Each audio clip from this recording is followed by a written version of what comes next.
If you are a notary loan signing agent, you better have some patience. A refi that took an hour and 20 minutes, certainly not the longest, but not the shortest. And when I tell you everything that could have gone wrong for this poor client or clients did, first of all, she had not connected to confirm the appointment until this morning, right? Usually I try to text people a reminder, especially if it's late in the afternoon or evening, but I didn't.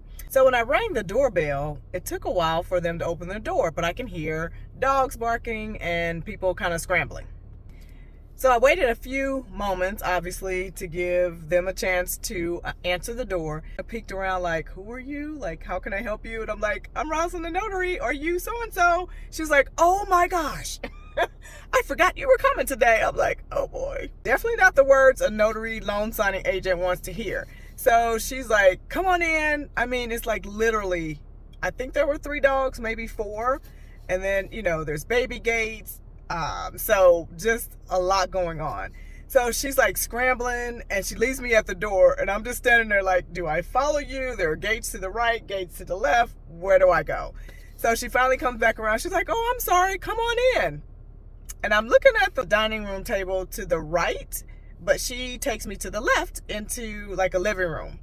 And she's like, well, come on in and have a seat. And I'm looking around like, okay, this is a couch as well as baby tables. So I'm like, well, where would you like for me to go?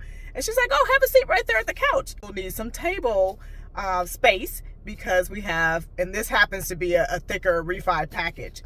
And she's like, oh, so we're gonna need a lot of space. So she pulls up this baby table. I am not making this up. I'm like, there may not be enough room for you and your spouse.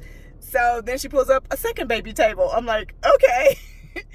And then she's like trying to work, like literally there's 100 million things that she's trying to do.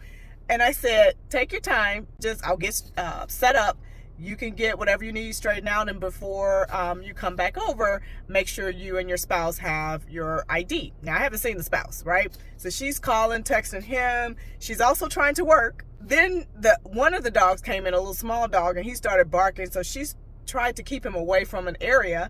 And then she had to explain, well, I spilled water and I broke glass because when you rung the doorbell, the dogs started barking really loud and it startled me. So I'm like, are you kidding? Wow.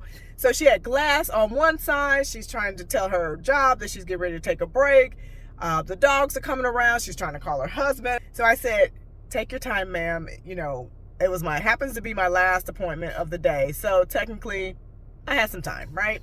Her husband finally comes down. He had to go back upstairs to get the ID. And then she comes around. They both come around the couch and I grab the IDs and I say, hey, whatever you need to do, if you need to finish cleaning up the spill, go ahead and do so, right? Got all that. Finally got them gathered on the couch on the other side of me, which I usually don't like that setup, but hey, we're working with it, right? And then she immediately started asking questions about the Alta statement, which is fine. I can only, guide you through so much on that. And I said, hey, do you need to call someone? You can go ahead and do so. She has some very specific questions, so she ended up calling. Then she ended up calling about the next set of documents, and then the next set of documents, and then the next set of documents. I'm like, you may want to keep your title rep on the phone. So obviously they hadn't received anything. I don't know what the setup was behind the scenes, but it sounds like, she started the process and then they just hadn't heard anything, and then I show up, right? So I give her my spiel about, hey, I can't give legal advice. I can kind of guide you as to what the forms are, but I can't answer specific questions. So please never give them legal advice. So she made a couple calls to that person. They're signing, she's reading. I didn't know that she was trying to get back to work because she was taking so much time as she obviously can. I always never try to rush anyone. So in the middle of that, the husband goes upstairs and gets the baby. He wants to draw and sign. Then they're passing him back and forth. She's still asking questions. And then he starts crying, like uncontrollably. She's like, I am so sorry. I just totally forgot about this whole thing. He just woke up from the nap. I'm like, it's fine. And then she's like, oh, and by the way, within an hour, I need to get back to work. You're going to get a copy of this. You have 3 days notice of right to cancel. So if you decide to read it later, however you want to do it, I'm not here to rush you. I'm not here to have you skip anything. whatever you feel comfortable with. Then she started saying, well, maybe we could do another appointment. I said, well, I'll let the third party know that and see where we can go. Or if you're comfortable, she said, well, I just want to sign everything. I'm like, that's totally up to you. So we end up doing that. You know, I feel bad when that happens because she was obviously taken off guard. Even though I had reminded her or we confirmed the appointment earlier in the morning, she totally forgot. So that's where our patience kicks in, right? Now, if I had another appointment afterwards, I probably would have made some other type of arrangement. So just be prepared for that. Now, there are some refis that I can get through in 15, 20 minutes, right? So it's a balance. So it's not all, they're not all going to take this long, and they're not all going to be short. So you just have to be patient, and you also have to know, okay, this one I'm going to have to take one for the team. Say, well, do you mind if I sit here and double check to make sure we got all the signatures? Because they kept asking questions at some point and they were flipping through the paperwork. I call it paperwork shuffle.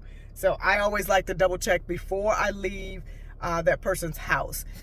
So she's like, you're totally fine. Do not worry about me. I have my headphones on. I said, I won't make a sound. I just have to make sure all the signatures are there. So long story short, be patient. Some people need extra grace, right? Based on what's happening in their life or what's happening in their household. She really appreciated the fact that I came to her. So this is, at the end of the day, a very nice service that we provide, being mobile and coming to their house. Like, I couldn't imagine, you know, having to get all that together, juggle your work schedule, and try to meet at a location. So be patient is my moral of the story. Yeah, sometimes it gets a little frustrating, but I typically have things that I can read on the phone when they're taking time to read. So you just have to improvise and figure out what each client needs and provide it. So let me know your thoughts. Let me know if you have similar situations like this, and drop your comments below. And please, if you're not following, please follow me.